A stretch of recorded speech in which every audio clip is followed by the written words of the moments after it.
You know that feeling when you find out your favorite restaurant is actually a chain? Yeah, well, the car world has something way crazier going on. That Toyota Supra you've been drooling over? Basically a BMW in disguise. That legendary Shelby Cobra? Identity crisis on four wheels. And wait till I tell you about the McLaren that's not a McLaren at all. Stick around because by the end of this video, you're going to question everything you thought you knew about cars. Let's dive in. What's up, everyone? Welcome back to Carretera.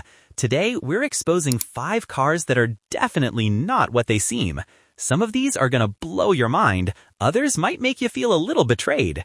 Either way, buckle up. Let's start with the big one, the Toyota GR Supra, the legendary nameplate that came back in 2019 after a 17-year break. JDM fanboys went absolutely wild. Finally, the Supra was back.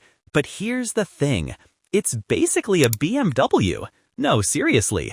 Under that Toyota badge, you've got a BMW chassis, BMW engines, BMW gearbox, and pretty much the entire BMW interior. Even the internal code, it's J29, a BMW naming system.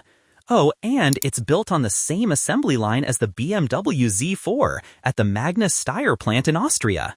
Now, Toyota will tell you they tuned it differently, moved the engine back for better weight distribution, and made it handle like a true Supra should. And to be fair, it drives amazing. But at the end of the day, you're basically paying for a BMW with a Toyota badge and a better price tag. Plot twist though, this whole BMW-Toyota love affair is ending in 2026. The next-gen Supra, expected around 2027, is going full Toyota with their own hybrid 4-cylinder engine. So the current Supra, it's literally the last BMW we'll ever get. Whether that's good or bad, you decide. But if you ask me, it's wild that one of the most iconic JDM cars of all time spent 7 years being mostly German. And honestly, that's kinda hilarious. Alright, next up, the Shelby Cobra. American muscle legend, right?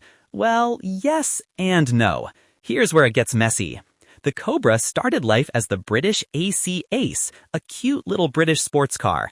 Then along came Carroll Shelby, the Texas chicken farmer turned racing legend, who had a wild idea. What if we shove a massive Ford V8 into this tiny British chassis? And boom, the Shelby Cobra was born. So the question is it American or British? It's got a British chassis, American engine, and was modified by an American who basically said more power until the thing could barely stay on the road. It's like if fish and chips met a Texas barbecue and they had a baby. The debate still rages on today. Brits claim it's theirs because of the AC Ace Foundation. Americans say it's theirs because, well, that Ford V8 is what made it legendary. Honestly, it's both, and that's what makes it so cool. The Cobra is a transatlantic Frankenstein's monster, and we love it for that. Now let's talk about the Hennessy Venom GT. Looks like a hypercar, sounds like a hypercar, costs like a hypercar, but legally, it's just a really angry Lotus. Yeah, you heard that right. See, Hennessy wanted to build the fastest car in the world, but here's the problem. Certifying a brand new car for production is crazy expensive and time-consuming. So they found a loophole.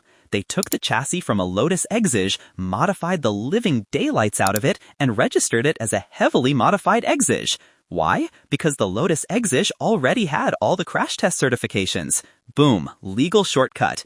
So when you see a Venom GT on the road, just remember, deep down, it's basically a Lotus that went through a hardcore gym phase. Still insane, still fast, but definitely not what the badge suggests. By the way, if you're enjoying this automotive identity crisis as much as I am, do me a favor and smash that like button. And hey, give this video a hype. Let's get it trending, because these stories are too wild not to share. Alright, let's talk drift cars. You've probably seen Mad Mike Whittett's McLaren P1. It's all over social media, looking absolutely mental with its aggressive body kit and screaming engine. But plot twist, it's not actually a McLaren P1. Underneath all that carbon fiber and hype, it's built on a McLaren 650S GT3 chassis. Then they slapped on a P1 GTR body kit to make it look the part. And the engine? Not even McLaren. It's a Mazda 20B tri-rotary, the same screaming Dorito engine Mazda is famous for. So basically, Mad Mike took a McLaren, made it look like a different McLaren, and then gave it a Mazda heart. It's like car catfishing, but in the best way possible.